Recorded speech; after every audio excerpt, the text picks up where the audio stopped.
ఇది యవనస్తులు చాలా జాగ్రత్తగా వినాల్సిన మాట. సామెతల గ్రంథం 7వ అధ్యాయం 23వ వచనం తీయండి ఒకసారి. చాలా ప్రాముఖ్యమైన మాట అక్కడ పరిశుద్ధాత్మదేవుడు రాయించారు. Proverbs chapter 7 and verse 23. తనకు ప్రాణహానికరమైనదని ఎరుగక ఉరి యొద్దకు పక్షి చూడండి, ఒక ఉరి యొద్దకు పక్షి ఏ విధంగా త్వరపడుతుంటుందో వాని గుండెను అంబు చీల్చు వరకు వాడు దాని వెంట పోతాడో. బైబిల్ సెలవిస్తుంది, ఒక ఉరి యొద్దకు పక్షి పరిగెడుతుందట, త్వరపడుతుందట. ఎందుకోసం తెలుసా? ఆ ఉరిలో ఉన్న ఎర్ర కావాలని పరిగెడుతుంది. వాస్తవానికి అదొక ట్రాప్ అని తెలియదు పక్షికి. దానికి కనబడే నూకలు, దానికి కనబడే ఆహార పదార్థాలను తిందామనే పరిగెడుతుంది. కానీ అక్కడ ఉచ్చులు ఉన్నాయి, ఉరి ఉంది, ఒక ట్రాప్ ఉంది అనేది పక్షికి తెలియక త్వరపడి పరిగెడుతుందట. ఆఖరికి వెళ్ళి ఆ ఉరిలో చిక్కుకుపోయి పక్షి తన ప్రాణాలను కోల్పోద్ది. తనకు ప్రాణహానికరమైందని ఎరుగక పక్షి ఆ ఉచ్చుల దగ్గరకు పరిగెడుతున్నట్టుగానే కొంతమంది యవనస్తులు ఆ పై వచనాలను మీరు చదివితే కపట వేషము వేసుకున్న వ్యభిచార స్త్రీ లేదా వేశ్య ఆ వ్యక్తి దగ్గర పరిగెత్తట తమ ప్రాణాలను కోల్పోతున్నారు. అంబు తన గుండెను చీల్చు వరకు దాని వెంట ఏం చేస్తూ ఉంటాడట? పోతూ ఉంటాడు. యవన కాలంలోకి వచ్చిన తర్వాత దైవ నిర్ణయం ప్రకారం, పెద్దల నిర్ణయం ప్రకారం ప్రార్థనాపూర్వకంగా నిర్ణయం తీసుకుని ఒక వ్యక్తిని పెండ్లి చేసుకుని వారిద్దరూ కూడా సంసార జీవితాన్ని జీవించడానికి బైబిల్ ఎప్పుడు కూడా వ్యతిరేకం కాదు. యవనస్తులైన వారు వివాహం చేసుకున్న తర్వాత లైంగిక సంబంధాన్ని కొనసాగిస్తూ కుటుంబ వ్యవస్థలో ముందుకు కొనసాగుతూ బిడ్డలను కంటూ చక్కగా కుటుంబంలో జీవించడం దేవుడు అనుమతించిందే. కానీ the sex out side marriage is sin according to the Bible. వివాహానికి అతీతమైన లైంగిక సంబంధాలు పాపం అని బైబిల్ సెలవిస్తూ ఉంది, అది ఏ రూపంలో అయినా సరే. ఈ యవనస్తుడట కపట వేషం వేసుకున్న స్త్రీ చెబుతున్న మాటలకు లోబడి ఆమె వెంట పోయాడట. ఎప్పుడు వరకు పోతాడట? గుండె తన అంబును చీల్చు వరకు. ఇది కేవలం స్త్రీల గురించి మాత్రమే కాకుండా కొంతమంది పురుషుల గురించి కూడా ఈ వాక్యాన్ని మనం అన్వయించుకోవాలి. కొంతమంది అమ్మాయిలు కూడా, కొంతమంది యవనస్తులు అంటారు లేదా పెండ్లైన స్త్రీలు కూడా కొంతమంది పురుషుల యొక్క వలలోనికి చిక్కుకుపోతున్నారు. గుండె తమ అంబులు చీల్చు వరకు. చాలా జాగ్రత్త సుమ. చాలామంది ఒకవేళ నిన్ను అట్రాక్ట్ చేసేవాళ్ళు ఉంటారేమో, నిన్ను ఎంటైస్ చేసేవాళ్ళు ఉంటారేమో, రెచ్చగొట్టేవాళ్ళు ఉంటారేమో.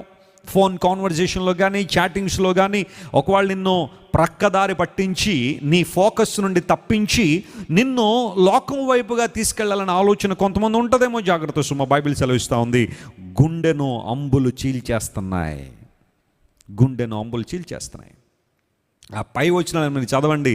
నా భర్త ఇంటిలో లేడు, పున్నమి నాటి వరకు రాడో, అందును బట్టి వలపు తీరా మనం ఆనందిద్దాం రా, నీ కొరకు అది సిద్ధపరిచాను, నీ కొరకు ఇది సిద్ధపరిచానని ఆమె పిలుస్తుందట. బైబిల్ సెలవిస్తూ ఉంది, పక్షి ఉరి వద్దకు వెళుతున్నప్పుడు ప్రాణహాని ఉందని తెలియక ఎలా వెళ్ళి మోసపోతుందో చాలామంది కూడా అలాగే మోసపోతున్నారు. అక్రమ సంబంధాలు ఈరోజున ఎన్ని కుటుంబాలను పాడు చేస్తూ ఉన్నాయి. ఒక వీధిలో ఇద్దరు భార్య భర్తలు జీవిస్తూ ఉన్నారు. భర్త ఆఫీస్కి వెళ్ళిపోయిన తర్వాత భార్య ఇంటి నుండి బయటకు వచ్చి పనులు చేస్తూ ఉంటే ఆ ఇంటి ముందు ఒక యవనస్తుడు ఆమె మీద కన్నేశాడు. ముందు చూపులు కలిసాయి, తర్వాత మాటలు కలిసాయి. ఆ తర్వాత ఇద్దరు కూడా భర్త డ్యూటీకి వెళ్ళిపోయిన తర్వాత యవనస్తులతో మాట్లాడడం మొదలుపెట్టినది. అలా మాట్లాడుతూ ఉండగా వారిద్దరిలో ఇష్టం పెరిగింది.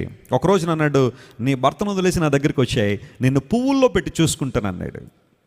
తల్లిదండ్రులు ఎంతో ప్రయాసపడి పెండ్లి చేసి భర్త దగ్గర తీసుకొచ్చిన ఆ అమ్మాయి భర్త దగ్గర లేని ఆనందం, సుఖం లేదా ఆదరణ ఆ వ్యక్తి దగ్గర ఉంటుంది అనుకుని భర్తను ఒక రోజున వదిలిపెట్టేసి ఆ వ్యక్తితో ఇలోప్ అయిపోయింది. అంటే వెళ్ళిపోయింది, ఇంటి నుండి వెళ్ళిపోయింది. సాయంకాలం వచ్చేసరికి భర్త చూసుకుంటే భార్య లేదు. ఇంటికి ఫోన్ చేశాడు, ఏమంటే మీ కూతురు మీ దగ్గరికి వచ్చిందా? రాలేదని. తెలిసిన వాళ్ళందరూ ఫోన్ చేశాడు, భార్య ఏమన్నా వచ్చిందా అని. ఎంత ప్రేమ గలవాడో. కానీ ఎక్కడ ఎవరు చెప్పట్లేదు. ఆఖరికి తెలిసింది ఆ ఇంటి ముందున యవనస్తుడు కనబట్టలేదని. ఏడ్చాడు భర్త, దుఃఖపడ్డాడు. ఆ తర్వాత కొన్ని నెలలకి ఆమె తెలుసుకున్న సత్యం ఏంటో తెలుసా? ఏ వ్యక్తినైతే నమ్మి కట్టుకున్న భర్తను వదిలిపెట్టేసిందో వాడు చాలా భయంకరమైన వ్యక్తి అని తెలుసుకుంది. ఎంత భయంకరుడంటే వాడికి మర్యాద లేదు, భార్య అంటే లేదంటే తీసుకొచ్చిన అమ్మాయి పట్ల బాధ్యత లేదు, భయంకరంగా ప్రవర్తిస్తూ నిందలేస్తూ అవమానకరంగా ఆమెను మాట్లాడుతూ నువ్వు నాతోనే ఇలా వచ్చేసావంటే ఎంతమందితో ఎంత దూరం వెళ్ళావో అని ప్రశ్నించడం మొదలుపెట్టాడంట. రోజు కూడా తట్టుకోలేకపోయింది, గుండె పగిలిపోయింది. ఈమె చేసింది తప్పే, ఆ వ్యక్తి చేసింది తప్పే, కానీ ఇద్దరు కూడా మరలా ఈ విషయాన్ని ప్రస్తావనలో తీసుకొచ్చి భయంకరంగా రోజు కొడతాను ఉంటాడట ఆమెను, రోజు భయంకరంగా బాధపడతాను ఉన్నాడు. ఆమె చెబుతున్న మాట ఏంటో తెలుసా? నేను చాలా భయంకర నిర్ణయం తీసుకుని ఏదో ఆనందం పొందుకోవాలనుకున్నాను, ఏదో సంతోషం పొందుకోవాలనుకున్నాను, కానీ అవన్నీ కూడా నా జీవితంలో ఇంకా ఇంకా బాధలు తీసుకొచ్చాయి. ఎందుకు ఈ మాట చెబుతున్నాను తెలుసా? బైబిల్ సెలవిస్తూ ఉంది, కొంతమంది దేవుని వాక్యాన్ని విరుద్ధంగా ప్రవర్తించడం ద్వారా పక్షి ఉరిలో పడిపోయినట్టుగానే ఎవరో ఒకరు వలలో చాలామంది పడిపోతున్నారు. ఈ కార్యక్రమం చూస్తున్న నా ప్రియ తమ్ముడు లేదా ప్రియ చెల్లి, నీ యవన కాలాన్ని భద్రపరుచుకుని దేవుని చిత్తానుసారంగా నువ్వు జీవించగలిగితే నీకు గొప్ప క్షేమము, ఆశీర్వాదము దేవుని ఉంది.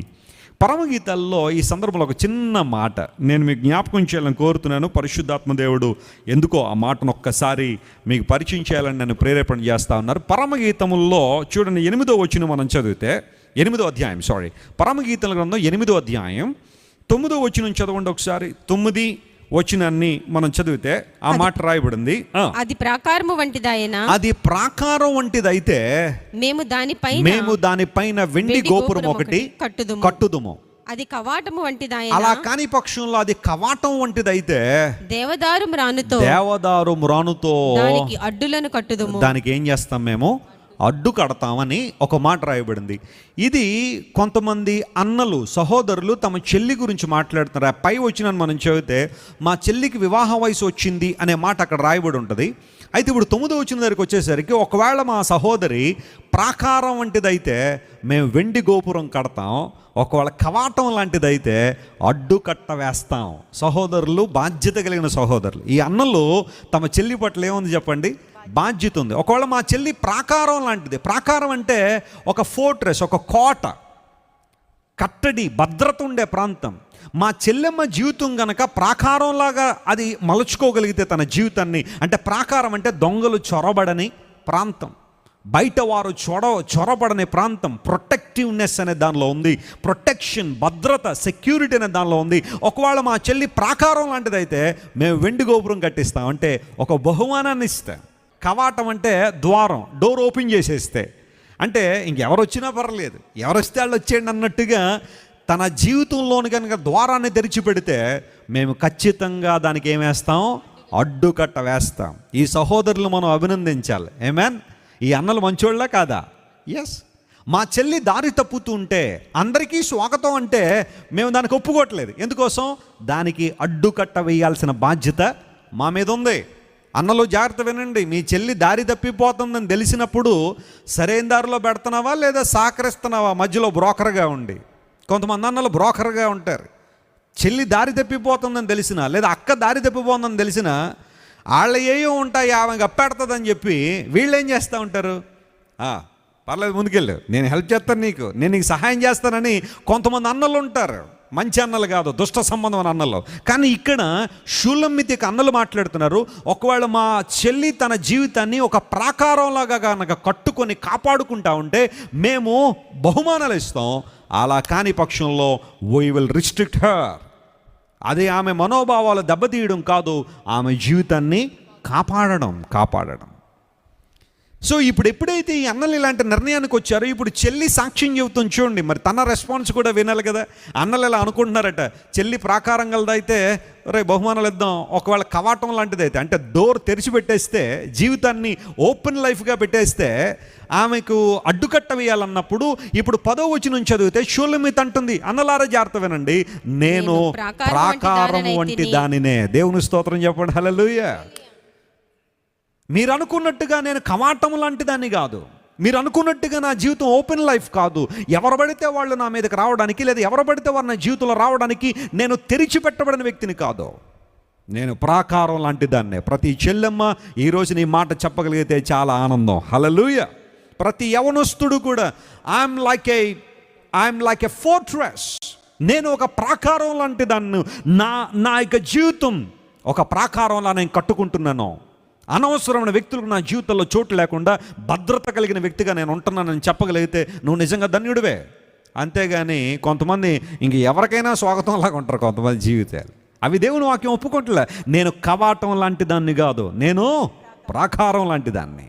నేను భద్రతగా ఉంటున్నా, నా సెక్యూరిటీ నాకు తెలుసు, నా లిమిట్స్ నాకు తెలుసు, ఎవరితో ఎలా ఉండాలో, ఎంతవరకు ఉండాలో ఆ బౌండరీ నాకు తెలుసు. ఆమేన్. అలా కాకుండా మొత్తం డోర్లన్నీ ఓపెన్ చేసి పెట్టినట్టుగా జీవితం ఉంటే అపవాది చొరబడతాడు, అన్యులు చొరబడతారు, జీవితాన్ని పాడు చేస్తారు.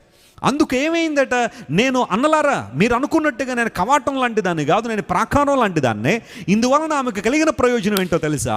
ఆ క్రింద వచనంలో రాయబడింది, 10వ వచనంలో, అందువలన అతని దృష్టికి నేను క్షేమము నొందిన దాన్ని అయితేనే. దేవుని స్తోత్రం చెప్పండి, హల్లెలూయా. నీ భర్త దృష్టిలో నువ్వు క్షేమంగా బ్రతకాలి అంటే, క్షేమం అనే మాట తెలుగులో రాశాడు కానీ ఇంగ్లీష్లో పీస్ అనే పదం వాడబడింది అక్కడ. శాంతిగా బ్రతకాలంటే, సమాధానంగా బ్రతకాలంటే, ఆనందంగానే జీవితాన్ని జీవించాలంటే ప్రతి స్త్రీ కూడా ప్రాకారం లాంటిదై ఉండాలి. స్తోత్రం చెప్పండి, హల్లెలూయా. ప్రతి యవనస్తుడు కూడా ప్రాకారం లాంటి వాడై ఉండాలా. యవనస్తురాల జాగ్రత్త విను, ఎవడో వస్తాడు నీ దగ్గరికి, అబ్బో నీ రంగేట అంత బాగుందంటాడు, నీ స్మైల్ చూస్తూ ఉంటే చందమామ నవ్వినట్టు ఉందంటాడు. లేకపోతే అది ఇది అని అక్కడ ఇక్కడ నిలబడి గబ్బిలాలు చెట్టుకు వేలాడబడినట్టుగా నీ చుట్టూ తిరుగుతూ ఉంటాడు ఒక్కొక్కడు. ఎప్పటిదాకా మా మమ్మీ డాడీ కూడా నన్ను ఇలా అనలేదు, చందమామని ఎప్పుడు అనలేదు నన్ను, ఈయనెవరో మాత్రం నన్ను చాలా పరివించేస్తున్నాడని పడ్డావా మాయలో, జాగ్రత్త. ఒకరోజున బాధపడతా, దుఃఖపడతావు, ఏడుస్తావు. ఈ షోలమిత్ అంటుంది, నేను కవాటం లాంటి దాన్ని కాదు, నేను ప్రాకారం లాంటి దాన్ని. I protect my life, I protect my dignity. నా గౌరవాన్ని నేను ఏం చేస్తున్నాను? కాపాడుకుంటున్నా. I protect my spiritual life. నా ఆధ్యాత్మిక జీవితాన్ని నేను ఏం చేసుకున్నాను? ప్రాకారం. ప్రాకారంలో ఉంటావా? ఈరోజు నుండి యవనస్తుడు చెప్పండి పరుగు తీస్తున్నాడంట, ఎక్కడికి? రాంగ్ ప్లేస్కి.